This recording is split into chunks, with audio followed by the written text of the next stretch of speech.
Good morning, students. Today I am going to start episode number 6 of chapter number 8, class 8, mathematics.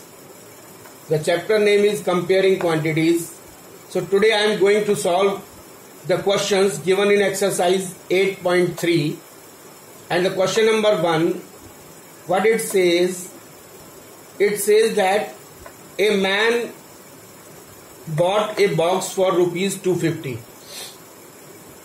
एक person ने एक box खरीदा कितने रुपए में? 250 रुपीज में. तो ये जो उसने जो बाई किया तो ये क्या हो गई उसकी cost price. For how much should he sell it so as to gain 10%. तो वो जो है वो कितने रुपए में उसको सेल करे इस बॉक्स को कि उसको 10% का गेन हो. तो हमको क्या निकालनी है? Selling price. और कॉस्ट प्राइस हमको दी हुई है. So now as per the question, first of all we will write what is given in the question. So given that क्या क्या दिया हुआ है हमको? सीपी हमको दिया हुआ है रुपीज 250. सीपी मतलब कॉस्ट प्राइस जिसपे हमने उसको बाय किया है. और एसपी हमको निकालना है, एसपी हमको फाइंड आउट करना है. और जो गेन दिया हुआ है गेन परसेंटेज हमारा जो है वो 10%. मतलब 10% हमको गेन होना चाहिए इसको सेल करने पे. So we will have to think about the formula which is included this CP, SP and gain. तो हम जानते हैं कि एक फॉर्मूला है. As per formula SP is equal to होता है, एसपी इज इक्वल टू जो गेन भी जिसमें हो, SP is equal to 100 plus gain percentage divided by 100 into cost price. This is the formula which is having the relation between SP, CP and gain percentage. So now on putting these values, what we will get, selling price is equal to 100 plus gain percentage कितना दिया हुआ 10 और divided by 100 into 250. And when we will solve it, this will come out as 110 divided by 100 into 250, and this will be equal to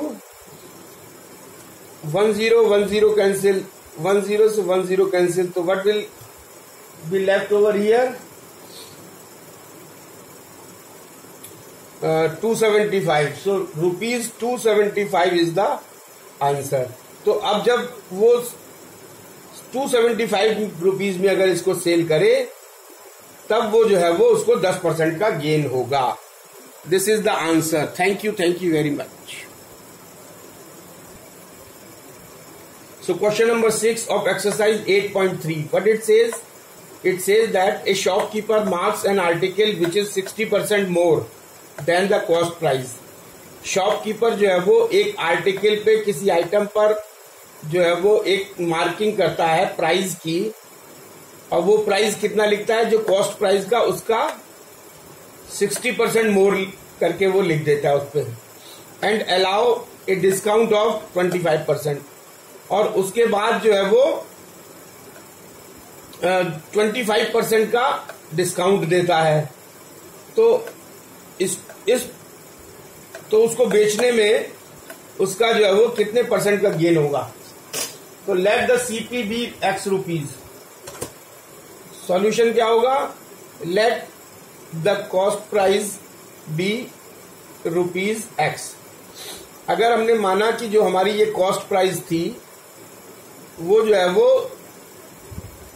rupees x है, तो जो ये mark किया उसने वो 60% मोर किया, तो मार्क प्राइस क्या हो जाएगी? Mark price will be equal to cost price, जो उसने कॉस्ट प्राइस की है एक्स, प्लस उसमें 60% और इसका 60% किसका? कॉस्ट प्राइस का. सो 60% ऑफ कॉस्ट प्राइस कितना होगा? 60/100 इंटू एक्स. तो ये जो है वो हमारी मार्क प्राइस जो है वो आ जाएगी, this will be equal to 16/100 10x rupees. तो ये हमारी मार्क प्राइस आ जाएगी। और उसने इसके बाद जब ये मार्क प्राइस आ गई तो उसने फिर क्या किया कि and allows a discount of 25% and he has given a discount of 25%। तो डिस्काउंट इज इक्वल टू 20%। किस पे? मार्क प्राइस पे। तो डिस्काउंट कितना होगा? ये तो डिस्काउंट परसेंटेज दिया है। Now we will calculate the discount percentage. So this will be discount percentage is equal to discount निकालना है हमको। Discount is equal to discount percentage divided by, तो अब कॉस्ट प्राइस उसकी क्या बन गई? 16 upon discount percentage upon 100 into marked price, जो मार्क्ड प्राइस आई हमारी। और डिस्काउंट परसेंटेज दिया हुआ है 25 और divided by 100 into mark price हमारी क्या निकल के आई? 16 अपॉन 10x। और when we will calculate then the result will be rupees 4x upon 10। So this is the discount. ये क्या आया? डिस्काउंट। अब हम निकालेंगे कॉस्ट प्राइस। तो कॉस्ट प्राइस क्या होगी? New cost price, that will be the new cost price. So new cost price will be equal to marked price, जो हमारी मार्क्ड प्राइस जो नई हुई, और दूसरा जो है वो minus discount. So this is the formula. So mark price क्या निकल के आई हमारी? मार्क प्राइस आई 16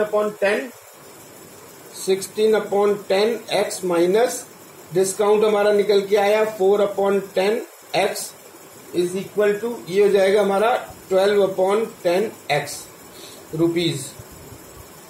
ये हमारी न्यू कॉस्ट प्राइस आ गई। अब हमको निकालना है कि गेन कितना हुआ। तो गेन क्या होगा?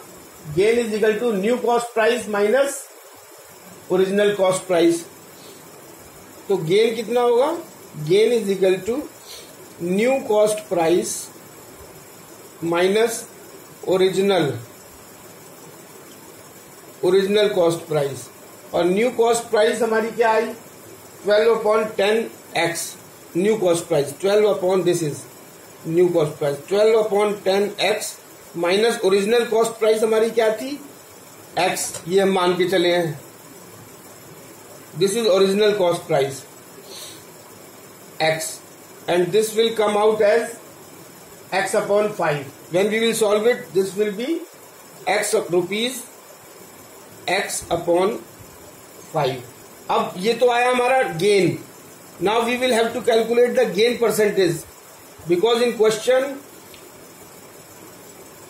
it is said that find his gain percentage.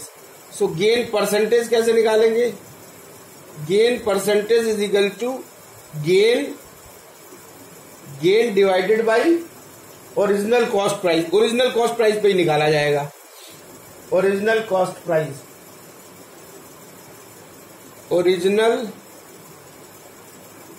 Original cost price, and this will be gain is equal to x upon 5 and original cost price is equal to x into 100. Gain upon original cost price into 100. This is the formula, and this will come out as 20%. When we will solve it, we will get 20%. So 20% gain will be there. So this is the answer. Question number 17 of exercise 8.3. What it says? It says that how much percentage above the CP should a shopkeeper marks his goods so that after allowing a discount of 20% on the marked price he gains 30%. तो question कह रहा है कि एक shopkeeper जो है वो goods पे सीपी से जो कॉस्ट प्राइस है उससे कितना ज्यादा जो है वो उसका प्राइस मार्क करे कि 20% डिस्काउंट देने के बावजूद भी शॉपकीपर को 30% का गेन हो। Very good question. So let the CP be ₹100। तो इसमें अगर हम ये मान लें कि लेट द कॉस्ट प्राइस जो है वो let the cost price be 100 rupees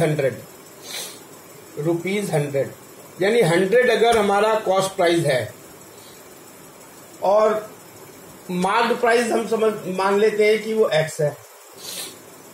let the marked price जो वो मार्क करता है बी x है, तो ये हमको फाइंड आउट करना है x।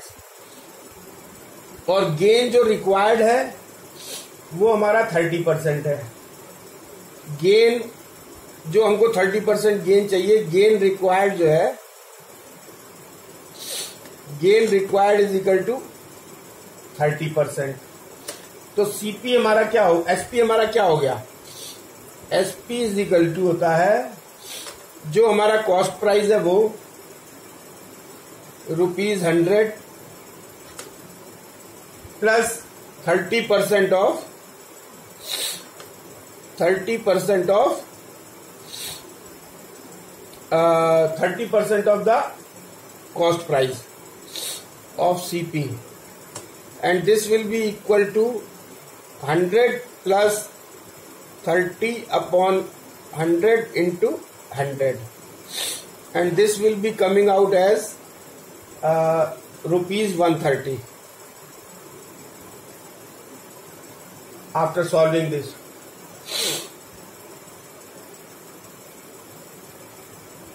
मार्क्ड प्राइस हमारा x है और डिस्काउंट क्या हो जाएगा हमारा, डिस्काउंट क्या दिया हुआ है, डिस्काउंट कितना दिया हुआ है हमारा 20%। तो डिस्काउंट कितना हो जाएगा, discount is equal to 20% of marked price.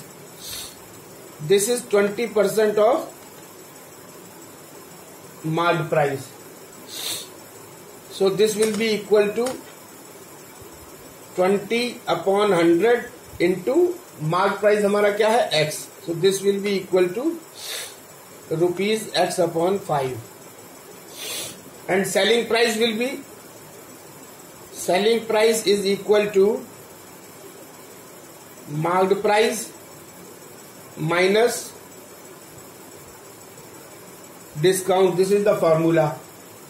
So selling price is equal to mark price हमारा कितना x और डिस्काउंट हमारा कितना x upon 5।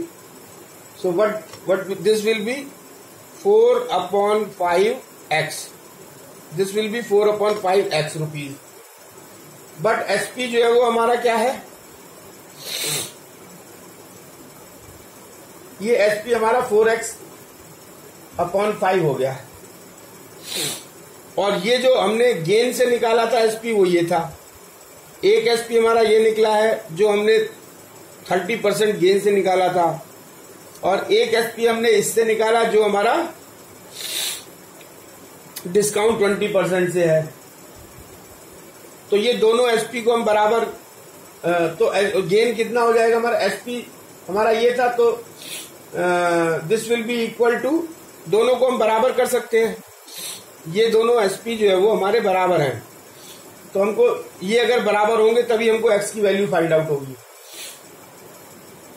So 4x upon 5 is equal to 130, 4x upon 5 is equal to 130। तो x की value इससे आ जाएगी हमारी, x is equal to 5 into 130 divided by 4, and this will be equal to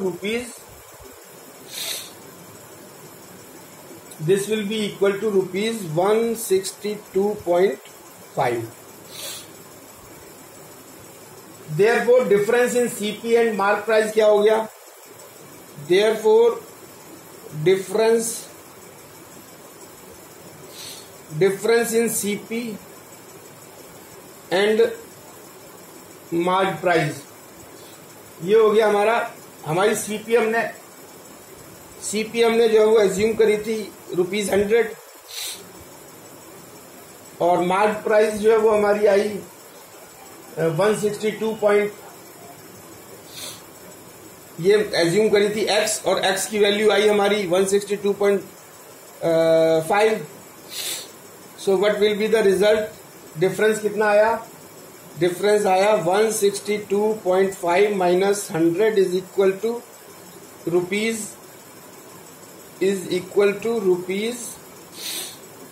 62.5. Now required percentage above CP. Required percentage above CP. तो ये कितना हो जाएगा? 62.5 तो हमारा डिफरेंस आया और डिवाइडेड बाई 100. 62.5 अपॉन CP पे निकालेंगे. This will B 100 into 100 and this will come out as 62.5%. 62.5%. So the mark price should be 62.5% above the CP. So what is the answer? So answer is the marked price should be 62.5%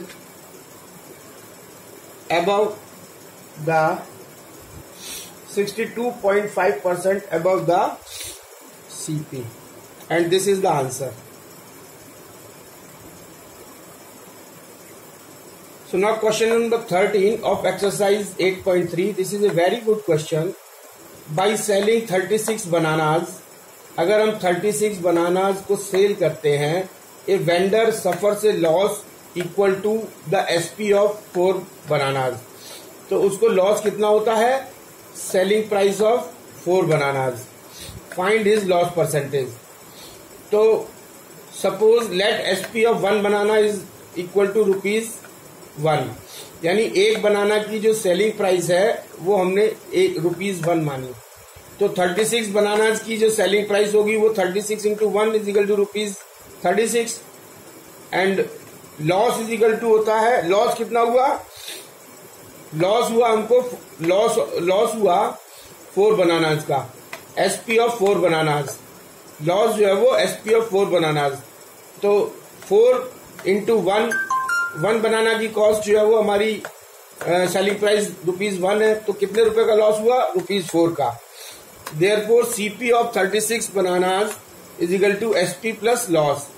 और SP हमारा कितना है? 36 plus 4 loss हुआ. तो total cost price of 36 banana is equal to ₹40. तो loss percentage क्या हो गया? लॉस परसेंटेज इक्वल टू होता है लॉस अपॉन CP इंटू 100, क्योंकि लॉस या गेन्स हमेशा जो है वो on the basis of CP calculate करते हैं cost price. Loss percentage equal to loss कितना हुआ? ₹4 का. और CP कितनी हुई? CP हुई हमारी कॉस्ट प्राइस हुई हमारी ₹40 into 100. When we will calculate it will come out as 100 upon 10 and this will be 10%. So loss percentage will be 10%. This is the answer. Thank you very much. This is the end of the topic, end of the session. Thank you very much.